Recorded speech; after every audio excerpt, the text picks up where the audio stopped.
สวัสดีค่ะทุกคนกลับมาพบกับกวาง KDS อีกครั้งนะคะวันนี้ก็จะมานำเสนอละครชุดดวงใจเทวพรหมเรื่องดูดอับสรตอนจบนำแสดงโดยกองทัพพีคประกบคู่กับมิ้นท์รันรวีคุณพลอยชวนอาศิระไปเที่ยวทะเลด้วยกันเพื่อไปเป็นเพื่อนชาลิสาพอสลัดชวนเธอไปเที่ยวทะเล2 ต่อ 2แต่ชาลิสากลัวคำคอรหาจึงมาชวนคุณพลอยอาศิระจึงตอบตกลงวันรุ่งขึ้นดูดอับสรมายื่นใบลาออกอาศิระคิดหนักแล้วบอกว่าควรจะหาคนมาทำงานแทนเธอให้ได้ก่อนดูดอับสรตอบตกลงหลังจากนั้นดูดอับสรก็มาแจ้งข่าวชีวิตแต่อาศิระมาขัดเสียก่อนชีวิตจึงตัดบทและแยกกับดูดอับสรชวิตบอกกับดูดอับสรว่าเขาจะไปหาเธอที่บ้านจากนั้นชวิตก็ไปหาคุณพลอยและบอกเธอว่าเย็นนี้มีธุระไปส่งเธอไม่ได้ความสัมพันธ์ระหว่างอาศิระกับดูดอับสรมีเส้นบางๆกั้นอยู่เมื่อมีรณภูมิมาขั้นกลางและโดยเฉพาะดูดอับสรที่มีแรงกดดันจากมารดาให้ต้องห่างเหินกับอาศิระเย็นวันนั้นชวิตไปหาดูดอับสรที่บ้านโดยจุดประสงค์ของเขาคือมหาวิทยาลัยลำพาและชวิตก็สมหวังเขาได้เจอกับวิไลลำพาและทะเลาะกันจนอาการของวิไลลำพากำเริบดูดอับสรกลับมาพอดีจึงขอให้ชวิตกลับไปก่อนรณภูมิรู้จากชวิตว่าปลายอาทิตย์อาศิระและคุณพลอยจะไปเที่ยวทะเลจึงคิดจะตามไปจึงโทรไปบ้านดูดอับสรเพื่อขออนุญาตพาดูดอับสรไปเที่ยวทะเลวิไลลำพาจึงอนุญาตหลังจากนั้นเขาก็โทรไปบอกดูดอับสรว่าจะพาเธอไปเที่ยวทะเลและบอกว่าขออนุญาตแม่ของเธอแล้วดูดอับสรจึงตอบตกลงเย็นวันนั้นรณภูมิมารับดูดอับสรที่บริษัทและพาเธอไปเก็บของที่บ้านและออกเดินทางแต่ระหว่างทางก็พบกับชวิตอาศิระและคุณพลอยโดยบังเอิญทำให้อาศิระเข้าใจดูดอับสรผิดเมื่อมาถึงที่พักทุกคนต่างก็แยกย้ายกันไปพักผ่อนอาศิระเดินเล่นและหายตัวไปชวิตเลยชวนคุณพลอยไปเดินเล่นส่วนสรัตที่พาชาลิสามาและโกหกว่าเหลือห้องพักเพียงห้องเดียวและมาเจอกับกลุ่มของคุณพลอยชาลิสาจึงขอไปพักกับคุณพลอยทำให้ชลัดไม่พอใจเท่าไหร่อาศิระร้อนลุ่มใจเกี่ยวกับดูดอับสรและรณภูมิจึงปลีกตัวมาพักที่ริมทะเลเงียบๆแต่ดูดอับสรกลับเดินมาเจออาศิระเขาจึงชวนดูดอับสรนั่งด้วยกันและชวนเธอคุยว่าให้ลืมทุกคนให้หมดให้คิดว่าเขาคือเพื่อนคนหนึ่งของเธอดูดอับสรจึงคุยกับอาศิระเรื่องพ่อและรณภูมิว่าเธอคิดกับรณภูมิแค่เพื่อนอาศิระจึงดึงดูดอับสรเข้ามาจูบด้วยความรักและคิดถึงเมื่อจูบเสร็จอาศิระจึงบอกกับดูดอับสรว่าเขารักเธอมากไม่มีเหตุผลที่จะต้องทนเจ็บทั้ง3 คน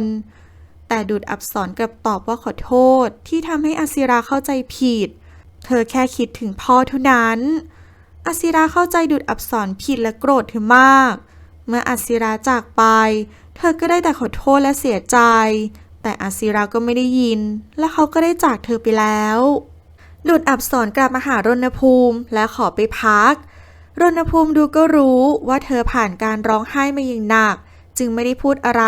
และให้เธอไปนอนพักเขาออกตามหาอาศิระและพบว่าเขาดื่มไวน์อย่างหนักอาศิระเตือนรณภูมิว่าระวังจะโดนผู้หญิงหลอกรณภูมิจึงรู้ได้ทันทีว่าอาศิระกับดูดอับสรทะเลาะกันมาเมื่อเห็นว่าอาศิระเมามากแล้วชวิตกับรณภูมิจึงพาอาศิระไปนอนพักและทางชวิตและรณภูมิก็เห็นพ้องต้องกันว่าอาศิระต้องทะเลาะกับดูดอับสรมาอย่างแน่นอนชวิตจึงพยายามเตือนรณภูมิไกลๆว่าไม่อยากให้รณภูมิและอาศิระยุ่งเกี่ยวกับดูดอับสรมากเพราะเขารู้แผนการของดูดอับสรทั้งหมดเย็นวันนั้นรณภูมิพยายามชวนดูดอับสรเอามารับประทานอาหารเย็นดูดอับสรปฏิเสธแต่เขาก็สามารถชวนเธอออกมาจนได้ระหว่างที่รอดูดอับสรแต่งตัวรณภูมิจึงมาชวนอาศิระและพยายามหว่านล้อมจนอาศิระยอมไปด้วยหลังจากนั้นรณภูมิก็ไปรับดูดอับสรมารับประทานอาหารเย็นรณภูมิพยายามจัดโต๊ะให้อาศิระและดูดอับสรอยู่ใกล้กันตลอดการรับประทานอาหาร อาศิรากระทบกระเทียบและเชื่อดเฉือนเธอตลอดพอรับประทานอาหารเสร็จดุจอับสรจึงขอตัวกลับก่อนชวิตจึงตัดบทและตามดุจอับสรมาเพื่อสอบถามว่าเกิดอะไรขึ้นดุจอับสรจึงบอกว่าอาศิราจะเซ็นใบลาออกให้เธอแล้วเขาจึงรู้ได้ทันทีว่าอาศิรากับดุจอับสรทะเลาะกันมาอย่างหนักเมื่ออยู่ด้วยกัน2 คนชวิตจึงเล่าเกี่ยวกับเหตุการณ์ว่าทำไมต้องยกเลิกพันธสัญญาของทั้ง2 ตระกูลเหตุเกิดเพราะวิไลลำพาวางยาทวดเอียดทำให้พันธสัญญาต้องสิ้นสุดลงดุจอับสรแทบไม่อยากจะเชื่อกับสิ่งที่เธอได้ยินชวิตบอกว่าถ้าเธอไม่เชื่อก็ไปถามคุณตาได้เลยเพราะท่านเป็นคนยกเลิกพันธสัญญานี้เองดุจอับสรเสียใจมากชวิตจึงกอดปลอบดุจอับสรคุณพลอยกับอาศิราไม่เห็นเข้าเลยเข้าใจผิดและผิดหวังเป็นอย่างมากเช้าวันรุ่งขึ้นอาศิราเลยกลับไปกับเรือเที่ยวแรกดุจอับสรอยากกลับไปเหมือนกันแต่เกรงใจรณภูมิหลังจากนั้นทุกคนก็เที่ยวกันอย่างกล่อยๆเช้าวันต่อมาทุกคนก็แยกย้ายกันกลับชวิตเห็นว่าคุณพลอยดูเงียบๆคุณพลอยก็ตอบว่าไม่มีอะไรเธอแค่เบื่อที่ทริปนี้มีแต่ปัญหาเมื่อคุณพลอยกลับมาที่บ้านก็บอกกับแม่ว่าเธอจะตัดสินใจเลิกกับชวิตและเล่าเรื่องราวทั้งหมดที่เกิดขึ้นให้มารดาฟังเมื่อคุณมาปรางคุยกับคุณพลอยเสร็จเธอก็เรียกอาศิระมาคุยพร้อมกับคุณชายธราธร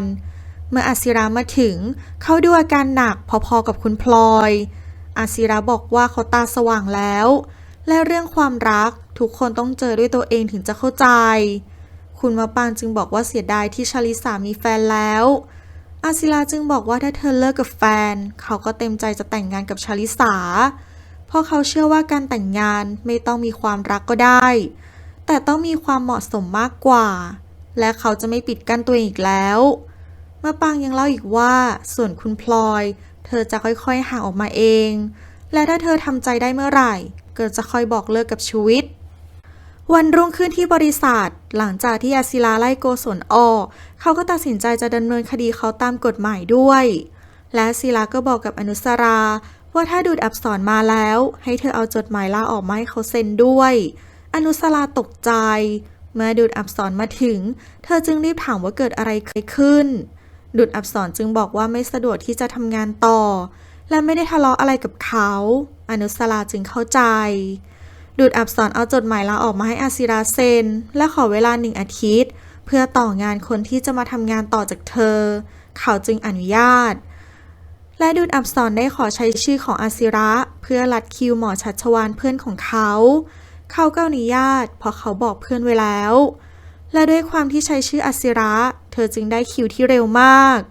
และ4 วันที่เหลือของดุจอับสรมีนาก็แวะเวียนมาหาอาศิระทุกวันจนกระทั่งวันสุดท้ายที่เธอทำงานดุจอับสรเก็บของทั้งหมดและกำลังจะกลับอนุสราและเพื่อนๆต่างอวยพรให้เธอโชคดีก่อนที่เธอจะออกจากบริษัทไปก็ได้เจอกับกัลยาแม้ดุจอับสรจะไปแล้วกัลยาก็ยังตามกันแหนระหว่างทางดุจอับสรพบกับชวิตที่มาหาคุณพลอยแต่เธอให้เลขาโกหกว่าเธอไปพบลูกค้าเพื่อหลบหน้าชวิตแต่แท้จริงแล้วเธอก็อยู่ในบริษัทและคุณพลอยก็ขอกลับวังกับอาศิระชวิตจึงบอกกับดุจอับสรว่าเขาจะไปส่งเธอที่บ้านเพราะคุณพลอยไม่ว่างดุจอับสรก็ตอบตกลงชวิตชวนดุจอับสรให้ไปฟังความจริงจากปากของคุณชายเทวพันธ์ผู้เป็นตาเมื่อมาถึงที่วังเทวพรหมคุณชายเทวพันธ์เริ่มเล่าตั้งแต่หม่อมเจ้าวิชากรได้ให้คำมั่นสัญญาโดยเป็นเพื่อนรักกันมานานจนถึงกระทั่งเขาเป็นผู้ยกเลิกพันธสัญญานั้นด้วยตัวเองเมื่อวิไลลำพาได้กระทำในสิ่งที่ไม่น่าให้อภัยทั้งที่ความจริงทางจุฑาเทพสามารถแจ้งตำรวจได้แต่พวกเขาก็ไม่ทำเพราะเห็นแก่ตาที่เป็นเพื่อนท่านชายมานานเมื่อดุจอับสรได้รู้ความจริงทั้งหมดเธอเสียใจมากที่กลายเป็นเครื่องมือของมารดาแต่โชคดีเหลือเกินที่เธอไม่ได้ทำสิ่งใดเลวร้ายเกินกว่าจะแก้ไขได้ดุจอับสรจึงตัดสินใจพามารดาของเธอไปรักษาตัวที่เชียงใหม่และไปให้ห่างจากจุฑาเทพแต่เธอสัญญาว่าจะพาวิไลลำพากลับมาเยี่ยมคุณตาถ้าอาการของแม่เธอดีขึ้นสรัตขับรถไปหาชาลิสาแต่ปูภรรยาเก่ามาขวางทางเสียก่อน และบอกกับเขาว่าเช็คที่เขาให้มาเพื่อให้เธอเอาไปจากชีวิตของเขามันเด้งเพราะเขาเอาเงินบางส่วนที่แม่ให้มาไปจ่ายใช้หนี้ทำให้เงินไม่พอที่จะให้กับปูเขาเลยขอเวลาอีก1 อาทิตย์ปูยอมแต่ก็ยังคาดโทษเขาว่าถ้าเธอไม่ได้เงินภายใน1 อาทิตย์เธอจะบอกความจริงกับชาลิสาทั้งหมดหลังจากที่ปูกลับไปแล้วเขาก็ไปหาชาลิสาและพยายามมอมวายเธอจนเมาและพยายามจะรวบหัวรวบหางเธอแต่โชคดีที่คุณพลอยกับอาศิระอยู่ที่ห้องข้างๆมาช่วยเอาไว้ได้ทันคุณพลอยจึงอาสาอยู่เป็นเพื่อนชาลิสาอาศิระจึงกลับไปนอนที่วังระหว่างนั้นจ่าทองโทรมาแจ้งเรื่องวิไลลำพาจ่าทองสงสัยว่าเธอจะสวมบัตรประชาชนคนตายเพื่อเปลี่ยนชื่อแต่ก็ยังไม่แน่ใจเลยให้ลูกน้องไปสืบเพิ่มแต่ต้องใช้เงินเพิ่มอาศิระจึงบอกว่าเขาจะโอนเงินไปให้แต่ก็ขอให้ช่วยสืบเพิ่มอีกเรื่องนั่นก็คือเรื่องของสรัตเพราะอาศิระสงสัยในตัวเขาจ่าทองจึงรับปากว่าจะช่วยสืบให้ที่งานเลี้ยงวังจุฑาเทพแก๊ง5 ลิงมารวมตัวกันครบทุกคนและต่างถามถึงดูดอับสรแต่อาศิระบอกว่าเธอลาออกไปแล้วและเธอก็บอกว่าเขาเป็นแค่ตัวแทนของพ่อเธอเท่านั้นและตัดบทไม่ทุกคนพูดถึงดูดอับสรอีกอาศิระมาคุยกับทวดอ่อนว่าเขาได้ข่าววิไลลำพามาว่าเธอน่าจะสวมบัตรประชาชนคนตายทำให้เธอหายสาบสูญไปแต่ยังไงเขาจะช่วยสืบความจริงมาให้ทวดอ่อนให้ได้เมื่อคุยกับทวดอ่อนเสร็จรณภูมิก็มาคุยกับอาศิระและยืนยันว่าดูดอับสรรักอาศิระแต่อาศิระตัดบทและบอกว่าให้รณภูมิเลิกพูดถึงดูดอับสรได้แล้ววันรุ่งขึ้นรณภูมิจึงไปหาดูดอับสรที่บ้านแต่ดูดอับสรไม่อยู่เธอพาแม่ไปซื้อของรณภูมิจึงคุยกับสิริพรทั้งสองใจตรงกันและตกลงกันว่าจะหาทางให้อาศิระและดูดอับสรกลับมาคืนดีกันแต่รณภูมิก็สงสัยว่าทำไมแม่ของดูดอับสรต้องอยากได้เขาเป็นลูกเขยสิริพรจึงบอกว่าเขาหน้าเหมือนอดีตคนรักของวิไลลำพาแต่ก็ไม่กล้าพูดอะไรมากเพราะกลัวว่าความลับจะเปิดเผยหลังจากนั้นรณภูมิก็ขอที่อยู่ที่เชียงใหม่จากสิริพรเพื่อมีโอกาสจะขึ้นไปหาเธอเพื่อคุยกับดูดอับสรอีกทีดูดอับสรไม่สามารถพาแม่ไปหาในแพทย์ชัชวาลได้เธอเจอประวัติการรักษาของแม่มาให้หมอดูแทนและเพื่อปรึกษาว่าเธอควรจะทำยังไงต่อเธอยังเล่าอีกว่าเธอยอมเสียสละคนรักเพราะแม่ของเธอไม่ชอบคนที่เธอรักหมอจึงแนะนำหนทางและแนวทางแก้ไขให้กับดูดอับสรแต่ทางที่ดีควรจะพาคนไข้มาพบหมอแต่เธอบอกว่าไม่น่าจะทันเพราะเธอกำลังจะย้ายไปอยู่ที่เชียงใหม่แล้วหมอชัชวาลจึงให้ดูดอับสรพาแม่ไปหาหมอท่านเดิมและดูแลท่านอย่างใกล้ชิดอาจจะทำให้อาการของท่านดีขึ้นได้อนุสราโทรมาหาดูดอับสรเพื่อชวนเธอไปกินข้าวและเพื่อสอบถามเรื่องงานเมื่อคุยเรื่องงานเสร็จอนุสราก็เล่าให้ดูดอับสรฟังว่ากัลยากำลังจะโดนไล่ออกเพราะสืบรู้ว่ากัลยามีส่วนรู้เห็นด้วยส่วนมีนาไปกินข้าวกับอาศิระ2 ครั้งก็เป่าประกาศว่าเป็นแฟนอาศิระทั้งที่ผู้ชายไม่ได้พูดอะไรเลยและนักสืบของอาศิระก็สืบมาได้ว่าสรัตเคยมีแฟนเก่ามาก่อนเป็นเด็กเสิร์ฟร้านอาหารไทยในลอนดอนและควงกันกลับมาแต่งงานที่ไทยปูเป็นคนติดการพนันเลยชวนสรัตไปเล่นการพนันจนกลายเป็นผีพนันและสรัตก็ต้องการจะจับชลิสาเพราะเห็นว่าเธอรวยตอนนี้สรัตติดหนี้ของบริษัทชลิสาหลายงวดทำให้เกิดเป็นหนี้เสียและชลิสาก็เป็นคนค้ำอยู่จนเกิดเรื่องวุ่นวายน่าดูและอาศิระให้อนุสราจองตั๋วเครื่องบินไปเชียงใหม่แบบไม่มีกำหนดกลับเพื่อเคลียร์งานกับลูกค้าดูดอับสรสงสารอาศิระถ้าเธอยังอยู่คงช่วยงานเขาได้แต่เมื่อเธอลาออกแล้วจึงได้แต่ส่งกำลังใจให้เขาเพียงเท่านั้นเมื่ออาศิระรู้ความจริงเรื่องสรัตเขาจึงชวนคุณพลอยไปคุยกับชาลิสาที่ห้องพักของเธอเพื่อเล่าความจริงให้เธอฟังแต่ชีวิตอยู่ห้องชาลิสาด้วยทำให้เขาได้เจอกับคุณพลอยทั้งอาศิระและคุณพลอยเล่าทุกอย่างให้ชาลิสาและชีวิตฟังเมื่อชาลิสารู้ความจริงเธอโทษตัวเองและขอบคุณคุณพลอยและอาศิระที่ทำให้เธอได้รู้ความจริงขณะเดียวกันนั้นสรัตก็มาหาชาลิสาที่ห้องพอดีเมื่อเขารู้ว่าชาลิสารู้ความจริงแล้วเขาได้แต่ขอโทษที่เขาโกหกและขอโอกาสจากชาลิสาแต่ก็ไม่สำเร็จ สลัดจึงคาดโทษไว้ว่าเขาจะมาเอาคืนทุกคนที่ทำร้ายเขาอย่างแน่นอน ก่อนที่เขาจะกลับไป คุณพลอยจึงมานอนเป็นเพื่อนชลิสา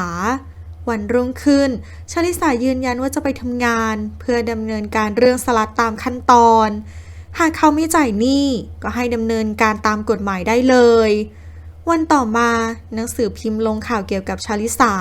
ว่าเธอเป็นมือที่3แย่งสามีของคนอื่น เมื่อพ่อแม่ของชลิสารู้เรื่องก็รีบโทรมาหาเธอเพื่อสอบถามเรื่องราวทั้งหมด แม้พ่อแม่ของเธอจะเสียใจที่ชลิสาเลือกคนผิดแต่ก็ดีใจที่ยังไม่ได้ถลำลึกไปมากกว่านี้ชลิสาเสียใจมากจนป่วยและเข้าโรงพยาบาลเธอไม่รู้ว่าจะทำยังไงต่ออาศิรามาหาชลิสาที่โรงพยาบาลและบอกกับเธอและทุกคนว่าเขาจะแต่งงานเพื่อช่วยกู้ชื่อเสียงของชลิสาและส่งข่าวไปบอกหนังสือพิมพ์ว่าเขากับชลิสากำลังจะแต่งงานกัน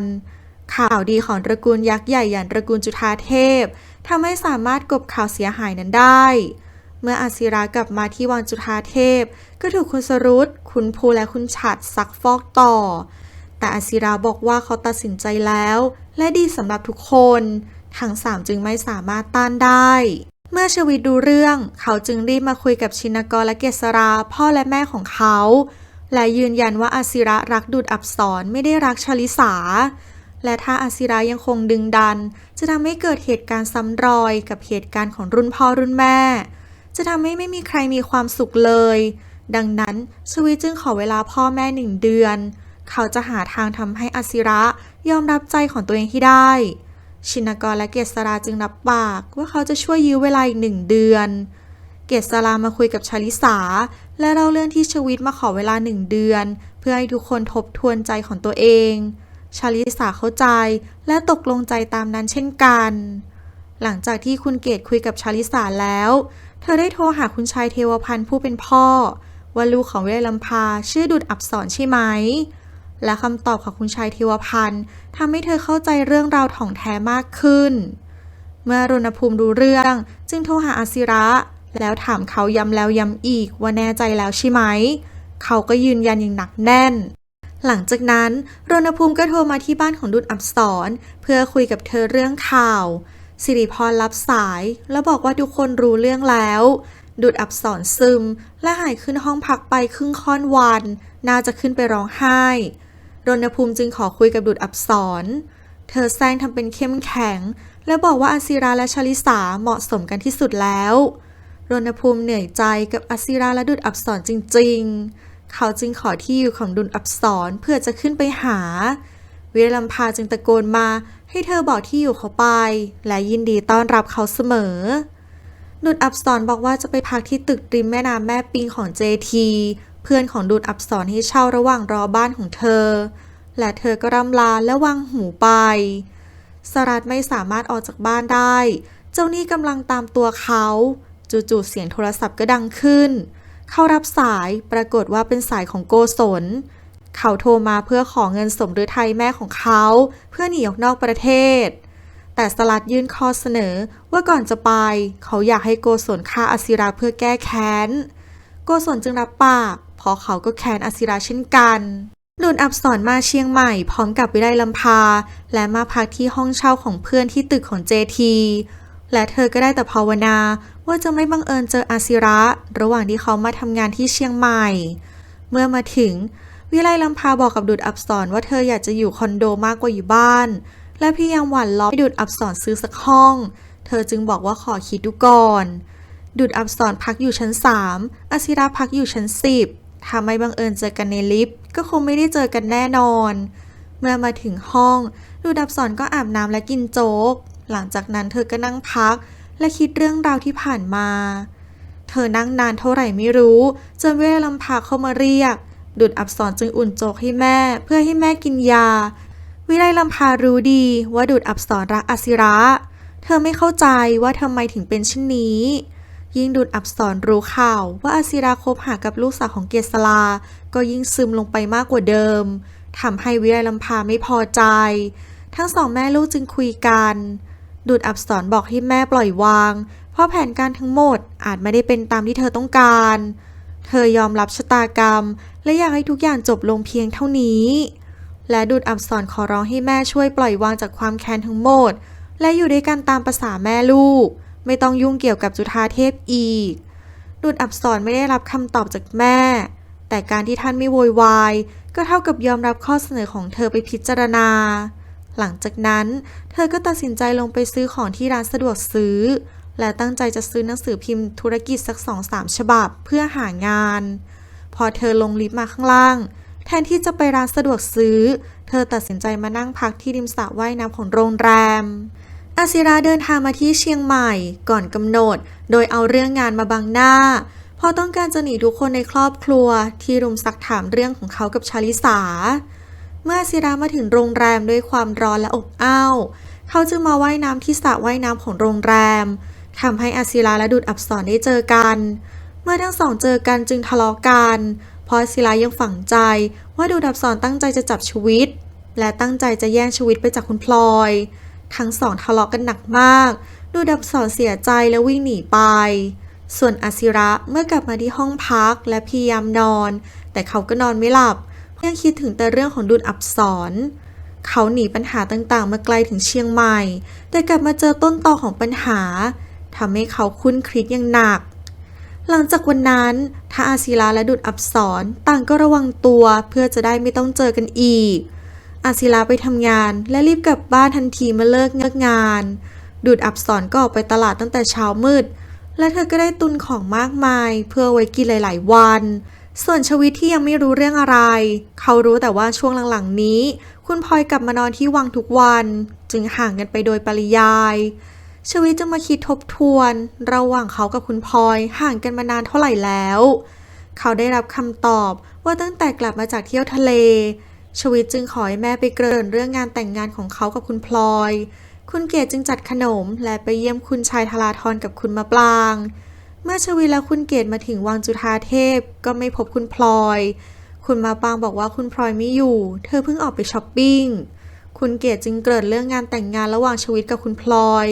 แต่คุณชายธราธรอยากให้ผ่านเรื่องงานแต่งงานของอาศิระไปก่อนคุณเกศจึงบอกว่าอยากจะขอเวลาตัดสินใจอีกสัก1 เดือนแล้วค่อยมาคุยกันอีกทีหลังจากนั้นคุณเกศก็ขอตัวกลับคุณเกศและชวิตรู้ว่าคุณพลอยอยู่แต่ไม่ออกมาพบต้องมีอะไรเกิดขึ้นแน่ๆจึงถามชวิตว่าเกิดอะไรขึ้นหรือเปล่าชวิตบอกว่าเปล่าเพราะเขาก็ไม่รู้เหตุผลเช่นกันที่วังจุฑาเทพเมื่อคุณเกศและชวิตกลับไปแล้วคุณชายธราธรและคุณมะปรางขึ้นมาหาคุณพลอยบนห้องและดุเธอที่ทำให้พ่อกับแม่ต้องโกหกคุณพลอยขอโทษพ่อกับแม่แต่เธอยังไม่พร้อมที่จะเจอกับชวิตจริงๆเธอจึงหนีไปช่วยงานอาศิราที่เชียงใหม่เพื่อจะได้ไม่ต้องให้พ่อกับแม่ต้องโกหกอีกและเธอก็ต้องการขอเวลาทบทวนอีกสักนิดวันรุ่งขึ้นคุณพลอยจึงเดินทางไปหาอาศิราที่เชียงใหม่หลังจากที่วิไลรำพาต้องอุดอู้อยู่ในห้องตลอดเสาร์อาทิตย์เธอจึงรบเร้าจะไปช้อปปิ้งและกินข้าวนอกบ้านดูดอับสรจึงจำเป็นต้องพามารดาออกไปห้างสรรพสินค้าวิไลรำพาดีใจมากเธอจึงแต่งตัวแบบจัดเต็มแต่ดูดอับสรกลับแต่งตัวแบบสบายๆแต่ติดตรงที่ต้องมารอรถ2 แถวไปห้างสรรพสินค้าระหว่างที่ดูดอับสรและวิไลรำพากำลังรอรถ2 แถวอาศิราก็ขับรถมาจอดและบอกว่าจะไปส่งดูดอับสรปฏิเสธแต่วิไลรำพาขี้เกียจรอรถ2 แถวจึงตัดสินใจไปกับอาศิระพาทั้ง2 แม่ลูกไปกินอาหารจีนและบอกว่าจะเลี้ยงเองพอตั้งแต่ดูดอับสรลาออกมายังไม่ได้เลี้ยงส่งเธอเลยวิไลรำพาจึงสั่งของมาเต็มโต๊ะจนกินไม่หมดและต้องห่อกลับไปกินที่บ้านอาศิระยังบอกวิไลรำพาอีกว่าเขาจะซื้อชุดใหม่ให้กับเธอด้วยเธอจึงรีบไปกับอาศิระ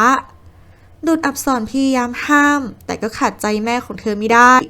อาศิระซื้อของให้กับวิไลรำพาทั้งหมดเมื่อช้อปปิ้งเสร็จอาศิระก็ขับรถมาส่งที่คอนโดดูดอับสรจึงเดินมาส่งอาศิระและเธอจะคืนเงินให้กับเขาทั้งหมดแต่อาศิระกลับดูถูกดูดอับสรว่าเงินพวกนั้นเขาไม่อยากได้คืนแต่เงินนั้นคงสามารถซื้อเธอได้ทั้งคืนดูดอับสรโกรธมากจึงตบหน้าเขาแล้วกลับเข้าห้องไปแล้วเธอก็ร้องไห้เสียใจอย่างหนักส่วนอาศิระก็รู้สึกผิดมากเช่นกันเมื่อเขากลับมาถึงห้องจึงโทรหาหมอชัชวาลเพื่อนของเขาเพื่อสอบถามอาการแม่ของดูดอับสรพอที่เขาเห็นวันนี้แม่ของเธอดูปกติเหมือนไม่ได้ป่วยอะไรเลย หมอชัชวาลจึงเล่าอาการแม่ของดูดอับสรให้เขาฟังและยังบอกอีกว่าแม่ของเธอไม่ชอบคนที่เธอรักเธอจึงต้องตัดใจทำให้อัศิระดีใจมากเพราะคนที่เธอพูดถึงต้องเป็นเขาอย่างแน่นอนก่อนที่จะวางสายหมอชัชวาลบอกว่าอยากให้อัศิระปรับความเข้าใจกับดูดอับสรเพราะทั้งสองคนเหมาะสมกันมากและปัญหานี้ก็สามารถแก้ไขได้เพียงแค่ต้องคุยกันแต่ศิระจะทำอะไรได้เพราะเขาประกาศไปแล้วว่าเขาจะแต่งงานกับชลิสา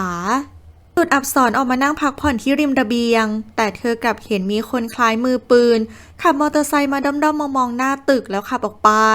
แต่เธอก็ไม่ได้คิดอะไรคุณพลอยหลบหน้าชวิตหลายวันเขาจึงมาหาเธอที่วังจุฑาเทพแต่คุณชายธราธรและคุณมะปรางบอกว่าเธอไม่อยู่เพราะเธอไปช่วยงานอาศิระที่เชียงใหม่ชวิตจึงรีบกลับไปเคลียร์งานที่บริษัทและรีบไปหาคุณพลอยที่เชียงใหม่อาศิระไปซื้อโจ๊กเลยซื้อมาฝากดูดอับสรและแม่ของเธอไม่อยากรับจึงบอกว่าอาหารเมื่อวานยังเหลืออยู่แต่อาศิระบอกถือซะว่าเขาเอาโจ๊กมาให้เพื่อขอโทษที่เขาปากเสียเมื่อวานเธอจึงรับไว้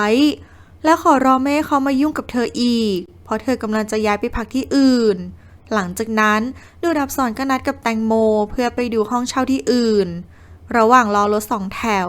เธอเจอรถมอเตอร์ไซค์คันเมื่อวานเหมือนมาดักรอใครอยู่เธอจึงจดทะเบียนรถเอาไว้รณภูมิฝันว่าดูดอับสรมีเลือดเต็มตัวเดินมาร่ำลาเขาเมื่อตื่นขึ้นมาเขารู้ได้ทันทีว่ามันคือรางร้ายเขาจึงแลกกับเพื่อนและรีบเดินทางไปที่เชียงใหม่ระหว่างทางเขาพบกับชวิตที่กำลังจะไปง้อคุณพลอยทั้งสองจึงไปด้วยกันเมื่อทั้งสองมาถึงเชียงใหม่รณภูมิรีบมาหาเวลัมพาที่คอนโดเวลัมพาบอกว่าดูดอับสรไม่อยู่และให้มาหาเธอใหม่ตอนเย็นและปิดประตูเข้าห้องไปชวิตจึงชวนไปบริษัท JT ก่อนเพื่อที่เขาจะได้ไปเคลียร์กับคุณพลอยแล้วค่อยมาหาดูดอับสรตอนเย็น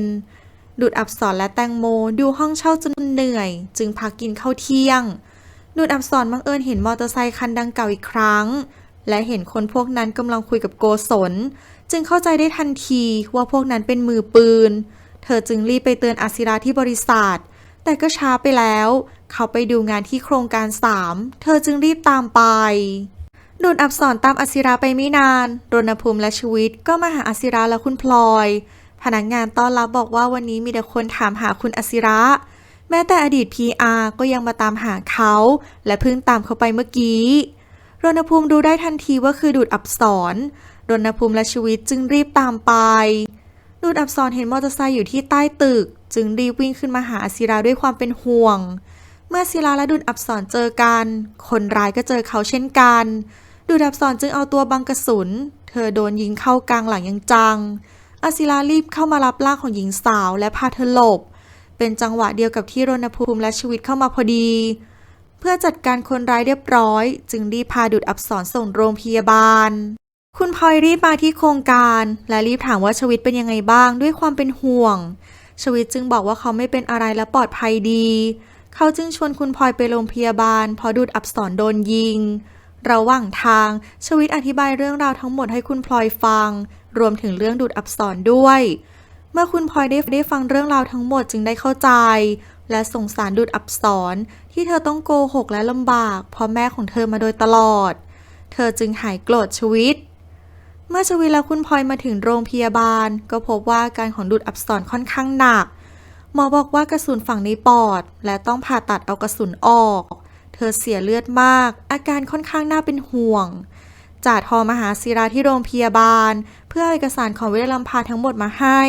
พอเขาได้ข้อมูลทั้งหมดแล้วจึงรีบเอามาให้อาศิระแต่เขายังไม่เปิดดูคุณพลอยเลยแนะนำให้อาศิระรีบเปิดดูจะได้รู้ความจริงเมื่อเปิดดูจึงรู้ว่าแม่ของดูดอับสรคือเวลัมพาเขาตกใจมากชวิตอธิบายให้ฟังต่อว่าที่เธอเข้ามาเพราะต้องการเข้าหารณจักรหรือรณภูมิตามคำสั่งของแม่แต่ที่ผิดแผนไปคือดูดอับสรรักอาศิระทำให้เวลัมพาไม่พอใจมากดูดอับสรจึงพยายามตัดใจจากอาศิระเพราะไม่อยากให้แม่เสียใจอาศิระเสียใจกับทุกสิ่งทุกอย่างที่ผ่านมาและเขาไม่สนใจอีกแล้วว่าเธอจะเป็นใครแต่เธอคือผู้หญิงที่ยอมเสียสละแม้กระทั่งชีวิตให้กับเขาได้โดยไม่หวังผลตอบแทน ต่อไปนี้เขาจะไม่ยอมเสียเธอให้กับใครอีกแล้วรณภูมิคุณพลอยและชีวิตดีใจมากที่อศิราคิดได้และยอมให้อภัยดุจอับสรรณภูมิเพิ่งเข้าใจว่าทำไมเซนส์ของเขาจึงบอกให้เขาอยู่ใกล้ๆเธอก็เพื่อช่วยเหลือให้ทั้งเธอและอศิระได้สมหวังในความรักนั่นเองหมอออกมาแจ้งว่าดุจอับสรยังไม่พ้นขีดอันตรายต้องย้ายเธอไปอยู่ที่ห้องพักผู้ป่วยหนักและดูแลอย่างใกล้ชิดหลังจากนั้นอศิระก็โทรไปแจ้งข่าวกับครอบครัวเรื่องที่เขาถูกลอบยิงแต่ก็รอดพ้นมาได้อย่างปลอดภัยและเล่าเรื่องวิไลลำพาแบบย่อว่าเขาเจอเธอแล้วและเธอคือแม่ของดุจอับสรหญิงสาวที่ช่วยชีวิตเขาไว้นั่นเองหลังจากนั้นอศิระก็ขอหมอเข้าไปเยี่ยมดุจอับสรหมออนุญาตให้เขาเข้าได้แค่คนเดียวเพราะเห็นใจเขาจึงอนุญาตให้เขาเข้าเยี่ยมในระยะเวลาสั้นๆอศิระเข้าไปเยี่ยมดุจอับสรเขาเสียใจมากที่เธอหนักเช่นนี้เขาขอร้องให้เธอกลับมาหาเขาต่อจากนี้ไปเขาจะดูแลเธอและสร้างครอบครัวที่อบอุ่นไปด้วยกันรณภูมิรับอาสาไปแจ้งข่าววิไลลำพาและรับเธอไปโรงพยาบาลเมื่อมาถึงโรงพยาบาลและรับรู้อาการของดุจอับสรว่าเธอยังไม่พ้นขีดอันตรายวิไลลำพาจึงเป็นลมหมดสติไปรณภูมิรับอาสานอนเฝ้าวิไลลำพาให้ส่วนอศิระคุณพลอยและชวิตก็กลับไปพักที่โรงแรมชวิตจึงโทรไปแจ้งข่าวกับครอบครัวว่าเจอตัววิไลลำพาแล้วเช้าวันรุ่งขึ้นอศิระมาเยี่ยมดุจอับสรตั้งแต่เช้า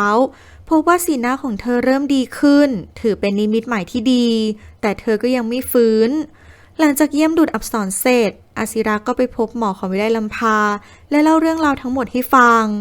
จากที่หมอฟังเรื่องราวทั้งหมดรวมถึงประวัติการรักษาก็คาดว่าเธอไม่ได้ป่วยถึงขั้นโรคจิตแต่เป็นแค่อาการของคนเป็นโรคซึมเศร้าต้องดูแลและเอาใจใส่เธออย่างใกล้ชิดอาจทำให้เธอหายป่วยได้อศิระดีใจที่อาการของวิไลลำพาไม่ได้หนักอย่างที่คิดเพราะเขาไม่อยากให้ดุจอับสรต้องเป็นกังวลเรื่องของแม่ของเธอไปตลอดชีวิตเมื่อคุยกับหมอเสร็จอศิระก็ไปหาวิไลลำพารณภูมิบอกว่าเธอตื่นแล้วจึงเรียกพยาบาลมาเช็ดตัวและช่วยแต่งตัวให้เมื่อพยาบาลออกไป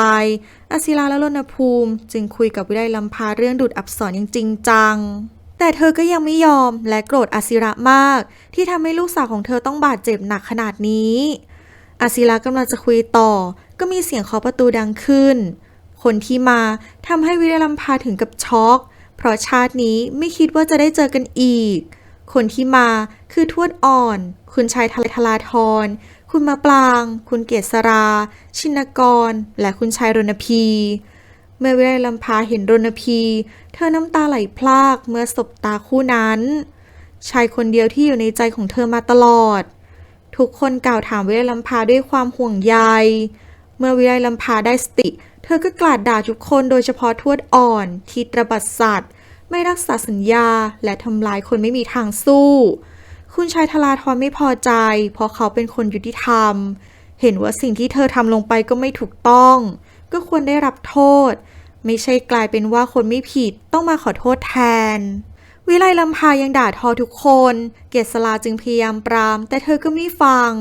จนรณพีต้องกล่าวว่าทั้งหมดเป็นความผิดของเขาขอรับความผิดนี้แต่เพียงผู้เดียวอย่าโทษทวดอ่อนเลยวิไลลำพาตกตะลึงเธอรอคอยที่จะแก้แค้นรณพีมาตลอดหลายปีแต่เพียงแค่ได้ยินคำพูดเพียงประโยคเดียวหัวใจกับชุ่มฉ่ำราวกับน้ำฝนประพรมบนพื้นดินที่แห้งแล้งรณพีกล่าวว่าไม่ใช่ความผิดของใครความรักบังคับกันไม่ได้วิไลลำพาเข้าใจเพราะเธอแต่งงานกับสิริพงษ์ถึงเขาจะดีกับเธอแค่ไหนแต่เธอก็ไม่อาจบังคับใจให้รักเขาได้รณพีกล่าวต่ออีกว่าถึงแม้รณภูมิจะต้องเจ็บเขาอาจจะต้องเสียใจแต่เขาก็จะสอนให้ลูกยอมรับความจริงเข้มแข็งและก้าวผ่านให้พ้นความทุกข์ทุกคนพยายามเกลี้ยกล่อมวิไลลำพาไปสักพักทวดอ่อนบีบมือวิไลลำพาอย่างเข้าใจเธอค่อยๆเงยหน้าขึ้นมาสบตาทุกคนมองเธอด้วยความห่วงใยต่างจากที่เธอเคยคิดมาตลอดว่าทุกคนต้องสมน้ำหน้าเธอที่เธอต้องไปประสบเคราะห์กรรมอันเลวร้ายความแค้นนี้กัดกร่อนจิตใจเธอมาตลอดเธอดึงดันไม่ยอมรับความจริงมุ่งแต่จะแก้แค้นเพื่อตัวเองโดยไม่คำนึงถึงจิตใจและความสุขของบุตรสาวเลย สุดท้ายเธอก็คิดได้และกล่าวขอโทษทุกคน และพร้อมที่จะยกดูดอับสรให้กับอสิระ ทุกคนต่างดีใจที่ความแค้นนี้ถูกปล่อยวางลงเสียที เมื่อสิริพรทราบข่าวของหลานสาวจากอสิระ ก็รีบขึ้นมาดูอาการของดูดอับสรและอาสาดูแลวิไลลำพาเอง หลังจากนั้นอสิระรณภูมิและชวิตก็ไปให้ปากคำกับตำรวจ และชี้ตัวคนร้ายตามขั้นตอน คนร้ายซัดทอดว่าสรัตเป็นผู้ว่าจ้าง เพราะโกรธแค้นที่อสิระแย่งคนรัก โดยมีโกศลร่วมมือด้วย ทุกอย่างผ่านพ้นไปด้วยดี แต่ดูดอับสรยังไม่ฟื้น เวลำพามาเยี่ยมบุตรสาวและกล่าวขอโทษเธอ ที่ทำให้เธอเสียใจมาตลอด กว่าจะรู้ตัวก็เกือบจะสูญเสียลูกไป เวลำพาพยายามปลุกเธอให้เธอตื่นมาพบความสุข และมาพบกับเธออีกครั้ง เมื่ออสิระกลับเข้ามา เวลำพาจึงปล่อยให้เขาอยู่กับดูดอับสรเพียงลำพัง อสิระขอร้องให้เธอรีบฟื้นขึ้นมาเพื่อพบกับชีวิตใหม่ และตื่นมาเพื่อเป็นเจ้าสาวของเขา สุดท้ายดูดอับสรก็ฟื้นขึ้นมา เธอดีใจมากที่ทุกอย่างผ่านพ้นไปด้วยดี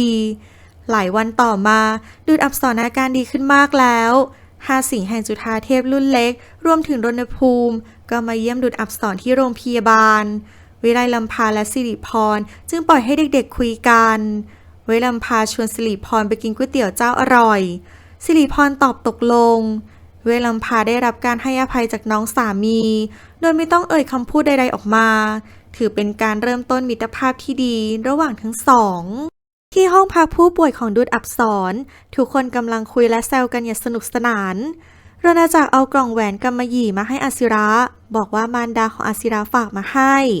เขาตื้นตันใจที่มารดาช่างรู้ใจ เมื่อเปิดกล่องดูก็พบว่าเป็นแหวนเพชรเรือนแบบโบราณ